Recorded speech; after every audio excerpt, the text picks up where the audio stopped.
Hello and welcome to this revision session. Today we'll be considering, was the Duke of Buckingham the main cause of personal rule, which occurred in 1629. Personal rule being the rule without Parliament that Charles I of England undertook, which is also known as the 11 Years of Tyranny. So was the Duke of Buckingham the main cause of this personal rule? So the Duke of Buckingham was maybe not the main cause of personal rule, but definitely one of the most significant causes of personal rule. Personal rule was caused because Parliament fell out with Charles I so much that the two couldn't get on with each other and work side by side. And one of the causes of this fallout was that Parliament became distrusting in the King's ability to rule over the country, because they saw the King Charles I as being over-reliant on this very unsuccessful individual, the Duke of Buckingham. And because the Duke of Buckingham was representing Charles I, coming up with foreign policy measures, leading expeditions, he undermined Charles I through his failures. For example, the Duke of Buckingham very famously flirted with the French Queen, which made the French King very angry. Relationships deteriorated between the two countries and eventually led to war. Again, in terms of foreign policy, in 1624, 25 even, the Duke of Buckingham had aimed to redeem the public image of Britain, hoping for a victory against the Spanish, such as Elizabeth had had with the Spanish Armada, and he set off with an expedition to Cadiz in Spain. However, unfortunately, this is a very unsuccessful expedition. Of the 12,000 soldiers that set out on this expedition, only 5,000 actually ever returned. Many died of starvation and others got drunk when they found wine in farmhouses. The soldiers were very badly trained and it was a very badly planned expedition. Additionally, showing another way in which the Duke of Buckingham had managed to undermine Charles I's image as an effective ruler would be in June 1627, Buckingham led an expedition to La Rochelle in France. There was a 16-week siege against this town where, unfortunately, again, the English were unsuccessful, partly because they didn't really have the correct resources with them and it wasn't a sustainable fight. For example, again, quite famously, their ladders that they'd taken to try and siege the town and climb over the town walls with to get in and attack the people inside. The ladders were too short to get over the walls and therefore the troops had to just peer over the top of their enemies. So in these ways, in particular in La Rochelle, in Cadiz and in French diplomacy, the Duke of Buckingham failed quite badly and therefore made the break to personal rule, where the king wouldn't have to rely on communications with Parliament, was more likely. Again, something to prove how unpopular the Duke of Buckingham was would be the fact that he's disliked by Parliament because of the monopolies that he gained under James I, and also the fact that Buckingham was stabbed to death by a soldier when inspecting troops in Portsmouth is fairly substantial evidence that he was unpopular and deemed not a suitable military leader. However, the reason that I would argue it's not the main cause of personal rule is there are holes in this argument. For example, French tensions between France and Britain were also largely because of increased use of recusancy laws against Catholics within Britain.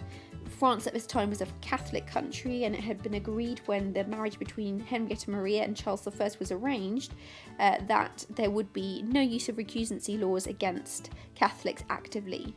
However, England went back on this, and that wasn't entirely because of the Duke of Buckingham, and that was a more significant reason for the failure of that relationship than because of the flirting with the French Queen. Additionally, although it's true that the Duke of Buckingham's expeditions to Cadiz and La Rochelle were particularly unsuccessful, the army had been badly trained and organised for a long time since many centuries beforehand, as England was an island and still is, and therefore they were more focused on the use of their navy and training of their navy and money going into their navy than they were on their army. One of the main causes of the breakdown between Charles I and Parliament were Parliament's actions themselves. For example, historian Richard Lockyer has stated that MPs blamed Buckingham for failures for which they were actually responsible themselves. So it was very popular for them to blame Buckingham for all these sorts of different foreign policies that were going wrong, for not standing up for what was right. But actually, at the beginning of Charles I's reign, Parliament had agreed that they would not support the Protestant cause, that they wouldn't be using recusancies, that they wouldn't be necessarily opposed to invading La Rochelle, where the Protestants were. So some of the failures were actually agreed to by Parliament, and later on they're looking for a scapegoat, someone to blame. Additionally, Parliament had caused major issues for Charles I and made it very difficult for him to rule effectively as a king, because they refused to grant him tonnage and poundage, something which had been granted to every monarch since the mid-15th century. And it meant that he had to turn to prerogative measures to try and raise the funds that he needed to defend his own country. So in many ways, Parliament had made it impossible for Charles I to rule in a way in which he wouldn't have fallen out with Parliament. Additionally, during the time of war, they were refusing to give Charles funds because they wanted to use the giving of funds as leverage to try and get Buckingham, who they disliked, out of Parliament, out of a position of power. And because they were trying to use it as a sort of a bribe, as leverage, they were stopping Charles from effectively ruling the country, to the point where at war this is quite dangerous, and Charles I therefore feels that he cannot work with Parliament in order to rule the country effectively. Additionally, the Petition of Right in 1628 put the King, Charles I, in a position where he felt that, again, Parliament were trying to bribe him rather than working alongside him, and it was quite humiliating for him. And in particular, the last straw, something which really was probably the last thing leading to him feeling that the closure of Parliament and personal rule was necessary, was their open celebration, this Parliament's open celebration of Buckingham's death when he was assassinated, which caused major tensions between the King and Parliament, because the King felt that it was a major lack of respect, since they knew that Buckingham was a close friend of his. In this way, although Buckingham maybe undermined Charles I in some ways because of his lack of success, Parliament was more of a cause of the turn to personal rule, because they had made it practically impossible for Charles to rule effectively during a time of war, which meant that he had almost no choice but to turn to another method of ruling.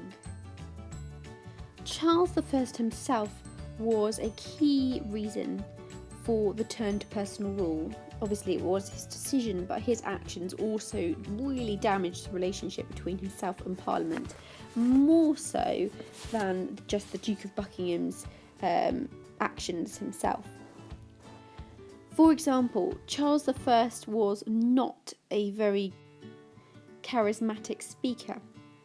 Despite initial enthusiasm for Charles I because of rumours that had been circulating about how he was a bit of a ladies' man and had gone to try and see the Spanish Infanta, he actually became known as being painfully shy. He had a bit of a stammer, and therefore he disliked debating his strategies and explaining them to Parliament, and therefore it appeared to Parliament that he didn't feel it necessary to discuss things with him. He often used to write down his policies or get other people to go and state them for him. So they started to dislike him and distrust his rulership and believe that he wasn't interested in their say. The case of the Five Knights also massively increased tensions between Charles I and Parliament, when Charles I didn't seem to be able to raise taxes because Parliament was refusing to allow him to introduce new taxes without, for example, getting rid of the Duke of Buckingham in his position. Charles I instead had turned to prerogative, and he had demanded forced loans. This wasn't completely unheard of. However, it was particularly unpopular at a time when there were also major issues with the Black Death and problems within communities.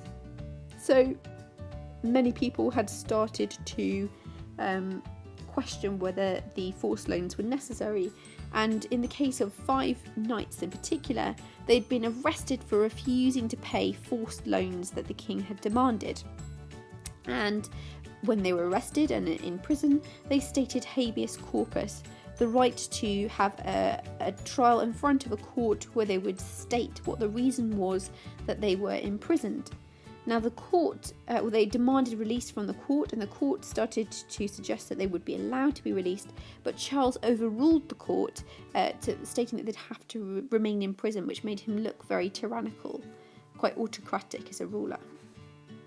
Additionally, Parliament began to get to a point where they didn't really trust Charles I, and this was partly because during the time when the 5 knights had been imprisoned, that Parliament made a petition of right to the king, demanding certain things were put in place. Initially, Charles said that he wasn't going to accept it, then he said he was going to accept it, then he said he was only accepting it in certain ways, and it made it very confusing for Parliament, and they didn't really believe necessarily that Charles meant what he said about things. So it led to a massive breakdown in trust between the two groups. How could they negotiate if they didn't know whether or not the other person was telling the truth about what they were agreeing to? However, this wasn't the only reason that there were tensions rising between Parliament and the King Charles I. Other long-term factors, in particular James I's influence, which continued to occur throughout the 17th century, really damaged the relationship between Parliament and the King. For example, a decision made during James I's rule was that England would become allies with France against La Rochelle, a region of France where there were more Protestants than in the rest of France, which was officially a Catholic country. The reason for James I's agreement was that he was trying to secure a betrothal or marriage between Charles and Henrietta Maria, the French princess. He successfully secured this arrangement. However, in doing so, he was causing Britain to become allies, Britain, which was a Protestant, officially a country, and become allies with Catholic France against Protestant La Rochelle. Now, Charles was trying to stick to this agreement that James I had set up, and therefore it was more James's agreement which was causing tensions than Charles I himself. Because Parliament at the same time wanted to attack the Spanish Navy and put all the money and energy into doing that.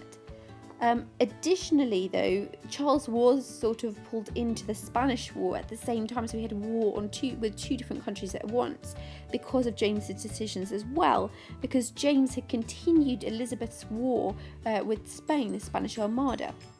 When he took the throne, Charles felt that it was necessary for him to continue this war, and this required him to take more funds, try to collect more taxes, which was incredibly unpopular and caused major tensions with Parliament. Moreover, James I had frequently been using the royal prerogative to raise funds instead of taxation, which he would have to agree with Parliament, and it made Parliament very angry as they felt that the king was trying to work without really consulting them. And so Charles was already in quite a difficult position when he took the throne, so Parliament was more defensive when he asked for funds, which is one of the reasons perhaps why Parliament denied him the grant of tonnage and poundage for life, unlike many other monarchs since the 15th century.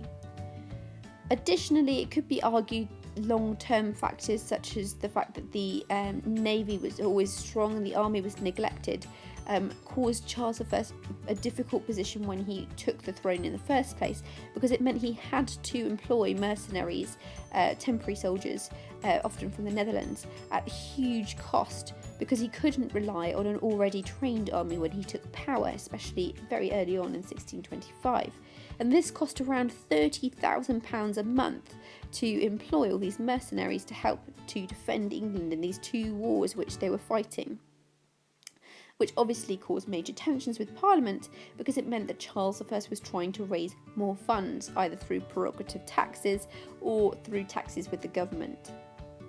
However, I would say that James I and other long-term factors are not as important as the argument that Buckingham himself, Charles and Parliament were the main causes of the turn to personal rule, since Charles I was actually initially popular when he took the throne, despite James I's use of prerogative rule.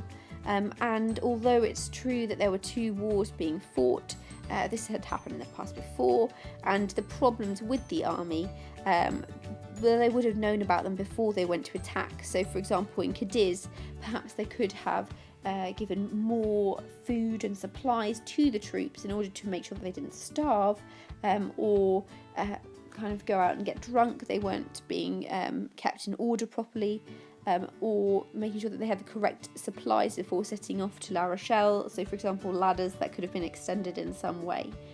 So in those ways, perhaps it's quite a weak argument that long-term factors would have been the main cause of the turn to personal rule. So, was the Duke of Buckingham the main cause of personal rule? I'd say he wasn't the main cause. He was certainly a significant cause of personal rule because he undermined Charles I's ability to rule by making major problems for foreign policy and also causing tensions with Parliament through his unpopular policies for which he represented the king. However, it was indeed Parliament's role which was more important in causing the turn to personal rule, since they actually made it impossible rather than difficult for Charles I to rule during a time of war by refusing to give him the financial aid that he required at an exigent moment, rather than supporting him and then negotiating separately. They were using it as a form of bribery, which meant that Charles felt he had no other choice. For further reading, I highly recommend Graham Steele's book Regicide, Republic and England 1603 to 1660. I've been using the 2009 edition, and also David Smith, A History of Modern British Isles, another fantastic book which was published, or the edition I've been using in 2008. So good luck with your revision, and I suggest you have a go at writing your own version of this essay, having done some of your own reading.